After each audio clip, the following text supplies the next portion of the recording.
How's it going, guys? I'm Josh. And I'm Josh. No, you're Graeme. And you're Graeme. No, I'm Josh. And I'm Josh. And this I've been is Josh Talk. Yeah! Do you want a popsicle?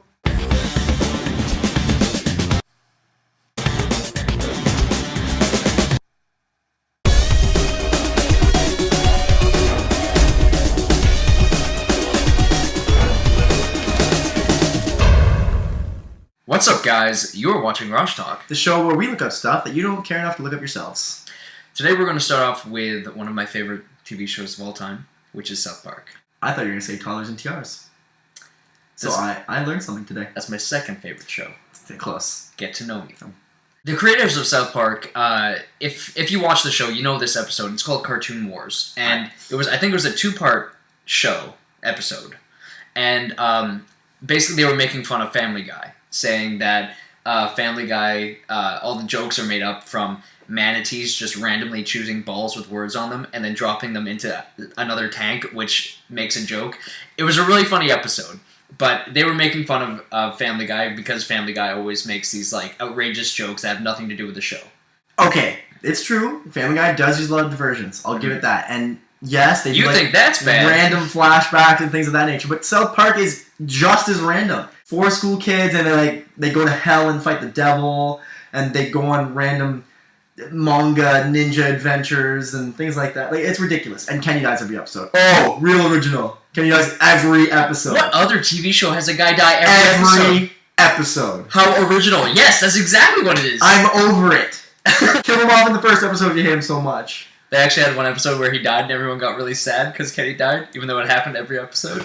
It was really funny. Is that the one where his heart explodes and he's in the hospital? And they have to give him a Probably. transplant heart, but they put a potato in his body and he explodes? Yes. See, this is just what I'm talking about! Yeah. It's so random! But a microwaved baked potato! But South Park has great underlying meanings to their episodes. I'm dying to hear a one. Well, I'm not going to get into it. It's like... I know there's an episode that has a really good one. Is the episode where they go to fight gay Satan? Well, you can't call him gay Satan. He's already gay. Like, you don't call gay people like Gay Jeff or Gay Tom. It's just Tom. Gay Tony? Or Gay Tony. Like the Ballad of Gay Tony. Exactly. But that's his nickname. See? That's his nickname. Well, Satan's a pretty cool guy in Satan South doesn't Park. have a gay nickname? Gay Satan? He's called Pookie by... Who is he in love with again? Saddam Hussein? You see what I'm saying? Anyway, back to the point that I was going to make from this, was that after they aired this episode, the creators of The Simpsons sent them flowers in congratulation, and the guys who made King of the Hill, they called them and said that they were doing God's work. Why does everybody hate Family Guy so much? I think it's a great show. I love Family Guy. Post in the comments if you like Family Guy. I do. I really like Family Guy as well. Like, I like the randomness of it. Mm. And they actually made that point in that South Park episode. Like, they had a guy kind of walk by and was like, well, I kind of like having those jokes. Just sometimes that's funny. Yeah. He kind of walks away. So, I mean, like, they know people are into it, Yeah. but they're just making fun of the fact that I don't know. I think if you sat me down and gave me 2 DVDs, if it was a season of South Park or a season of Family Guy, I think I'd rather watch Family Guy. Or Really? just a random day, yeah. I've never really been into South Park. Oh, okay. It's just me. I love South Park. Like, I would choose South Park over Family Guy. There you go. That's where we will always differ. Hmm. That, and I'm much prettier.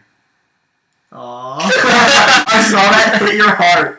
I saw it. So, a couple episodes back, when we were doing our Avengers review, we mentioned there was an extra scene all the way at the end of the credits, not halfway through, where there is another one, of course, but there was another scene at the very, very end of the credits, where it wasn't really anything important, but I thought it was a cool little addition to the movie, and you hadn't seen it at the time. I hadn't seen it, but I have seen it since then. Exactly, yeah. You know what we're talking about now. And if you guys have seen it, then you know exactly what we're talking about. If not, go and see the Avengers. What are you doing with your life? Yeah, really. And sit there through all the credits, not halfway through.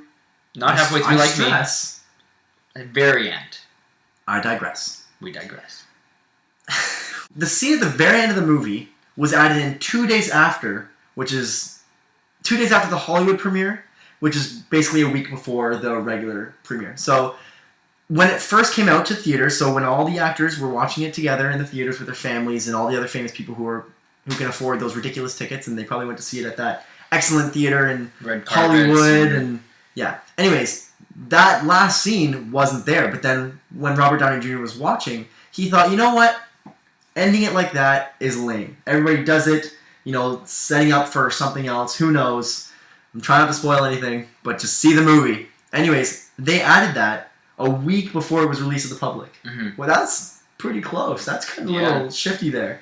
I mean, it's kudos to the film industry that they can flip that fast. Yeah. A week prior, they have another scene in the movie. I mean, luckily it wasn't anything. Nothing major. Yeah. But it's an extra scene. Definitely. When it's a worldwide movie, yeah. This thing was huge. Yeah. So it's something they can't mess up. It's pretty impressive. They can't mess it up. Yeah. So cutting it in just like that. But I think that adding it was genius. When I saw it in theaters, I was very happy with it. Because I was with a friend and he's like, "Oh man, you gotta watch this. You gotta watch this part coming up. Man, you just gotta watch this. You're gonna love it." Did you sound like that too? It was Corey. Oh. So no, he said like a gentleman and a scholar. "Oh, sir, you should watch this. You should final clip in here." And he had his monocle on, which is nice of him. And his top hat. Yeah. People behind him were pissed. But like we've said, the movie was fantastic. We're not going to get into it again because we've already done our review of it. But if you haven't seen it, you should probably go out and see it. It's fantastic. And now you can know that the very ending was added in a week before the release. So kudos to them. Yeah. Good job, Mark. Good job. And Joss Whedon. Whedon. Anyways, guys, thanks a lot for watching another episode of Garage Talk. If you like what you saw, definitely hit the thumbs up button down below. It helps with the show a lot. If you want to leave a comment or answer the question that I asked earlier on in the video, hit it up in the space down below. If you want to watch with your friends, share it to your Facebooks or your Twitters. And last but not least, if you want to watch more of our videos or be alerted when a new one comes out, hit that subscribe button. Thanks a lot for watching, guys. We'll talk to you later. Peace.